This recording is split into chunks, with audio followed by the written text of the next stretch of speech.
everyone! Welcome to week 25 of my series Paint and Meditate, the painting challenge where I use the color cube by Sarah Renee Clark and Bible verses turned in from all of you to restrict my color palette and to be the inspiration behind the painting.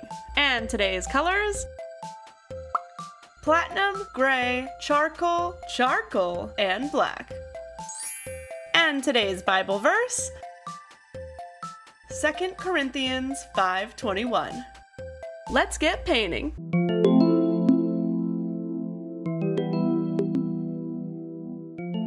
I'm really excited about this week's painting because I got to go abstract. Looking at the verse and color combination, I knew this was the style I wanted to use, but it was really fun to see how the Lord brought it all together. As always, let's start off with our verse. 2 Corinthians 5:21. For our sake he made him to be sin, who knew no sin, so that in him we might become the righteousness of God.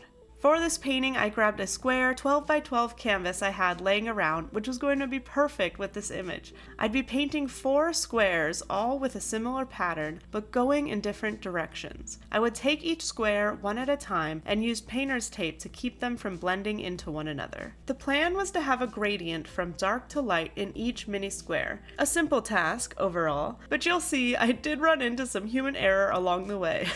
But just like we'll see in this verse, it was also able to be redeemed. Using a size 6 flat brush, I painted on the colors from dark to light. Then I had a decision to make for how I was going to blend them together. Would I go with the big 4-inch brush or a 4-inch scraping tool? By the way, shout out to my dad for letting me borrow both of these options. Even though my first inclination was for the scraping tool, I decided to try the brush first. I quickly learned that I had to be careful with my dark paint versus light paint ratios, as the darker colors, unsurprisingly, tried to drown out the light ones. I went to put it outside to dry in the sun. I needed to make sure it was completely dry so I could place the painter's tape on without damaging it when I moved on to the next square. As much as I liked the way the brush technique looked, I was still really curious to see how it would look using the scraping tool. So I decided I'd try it, and whichever I liked best is the one I'd stick with. The direction of the second square would be going downward, so once again I put on the horizontal strips of paint from dark to light. Then I took the scraper from top to bottom, and I knew immediately this was going to be what I wanted. I ended up putting a little piece of painter's tape on each corner of the tool to keep it from making too harsh of lines.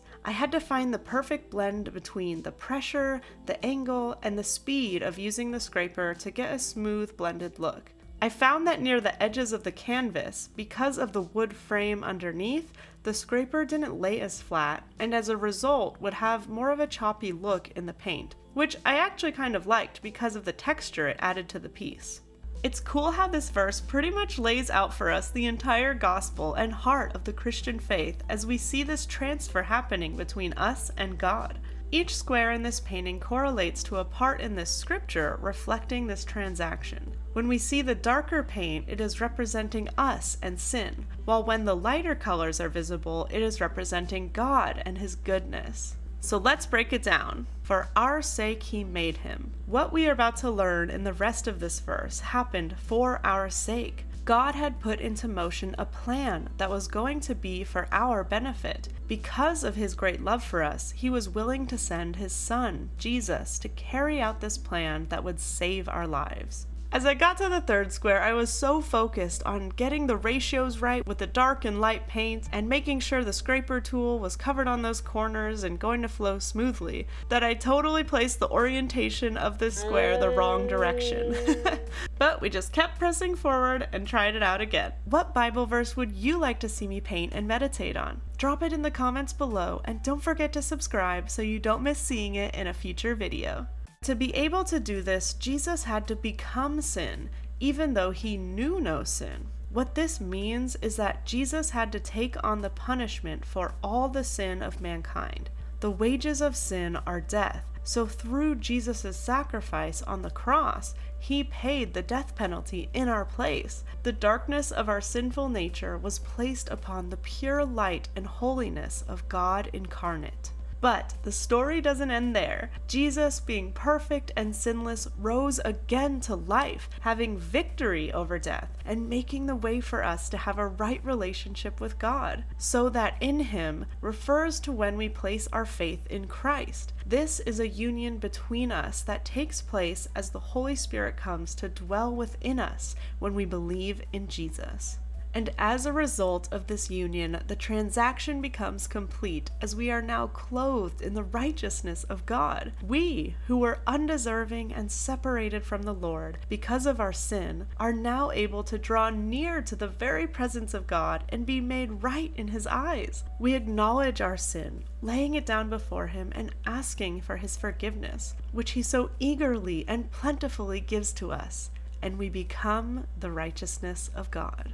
Another way we can think of this is like putting on a robe. There's a robe of sin and a robe of righteousness. The robe of sin is dark and very heavy, too heavy to even be able to move. It keeps us from operating in true freedom and joy as we drag it around from place to place, and it ultimately consumes us. The robe of righteousness shines brilliant like the stars and is lightweight, easy to move in, yet firm and protective. Jesus took the robe of darkness from off our shoulders so that he could give us his, that when adorned allows us to at last feel peace in the depths of our souls and draw near to God. Placing our faith in Jesus is like handing him over that old dark cloak and having open arms to receive the new one. It makes me think of Hebrews 12:1, which tells us to lay aside every weight and sin which clings so closely. As it said in today's verse, this was for our sake, and clearly we are the ones receiving the better half of this transaction. But following after what I just read in the verse from Hebrews, we find this beautiful passage that gives us a glimpse into Jesus' thoughts on why maybe, in some part, it was for his sake too. In the second part of verse 2, it tells us to look to Jesus, who for the joy that was set before him endured the cross, despising the shame, and is seated at the right hand of the throne of God.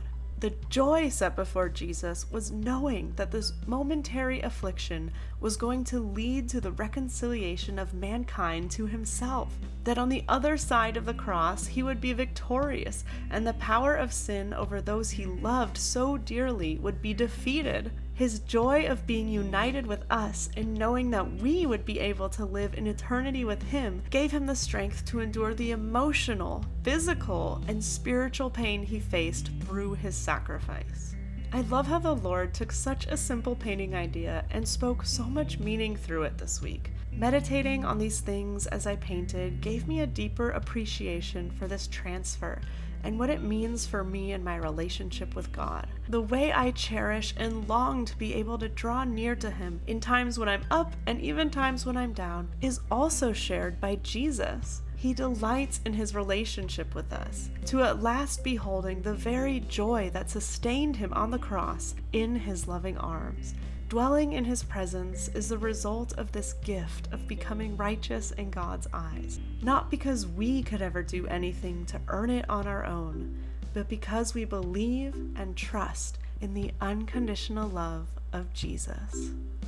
For more painting and other creative videos that help cultivate closeness with God, check out these next. Thank you for watching. This has been KO, here with you to create eternal perspective.